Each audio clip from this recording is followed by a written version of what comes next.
حضور اقدس صلی اللہ علیہ وآلہ وسلم ایک مرتبہ سفر غزوہ سے واپس تشریف لائے۔ آپ نے مسجد میں جا کر 2 رکعت نماز پڑھی اور آپ کو یہ بات پسند تھی کہ سفر سے واپسی پر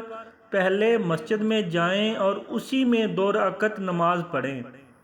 پھر حضرت فاطمہ ان کے گھر جائیں اور اس کے بعد اپنی ازواج مطہرات کے گھروں میں جائیں۔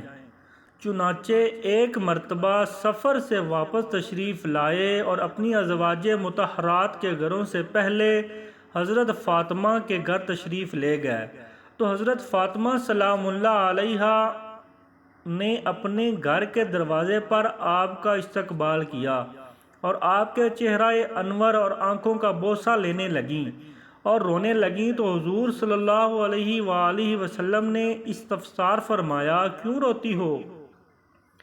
انہوں نے عرض کیا، یا رسول اللہ صلی اللہ علیہ وآلہ وسلم، آپ کی یہ حالت دیکھ کر رو رہی ہوں کہ آپ کا رنگ سفر کی مشقت کی وجہ سے بدل چکا ہے اور آپ کے کپڑے پرانے ہو گئے ہیں۔ یہ سن کر آپ نے فرمایا، اے فاطمہ مت رو، اللہ نے تمہارے باپ کو ایسا دین دے کر بھیجا ہے جس کو اللہ روئے زمین کے ہر پکے گھر میں اور ہر کچے گھر میں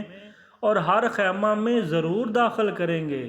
جو اسلام میں داخل ہوں گے وہ عزت پائیں گے اور جو داخل نہیں ہوں گے وہ ذلیل ہوں گے، اور دنیا کے جتنے حصہ میں رات پہنچتی ہے اتنے حصے میں یہ دین بھی پہنچے گا، یعنی ساری دنیا میں پہنچ کر رہے گا۔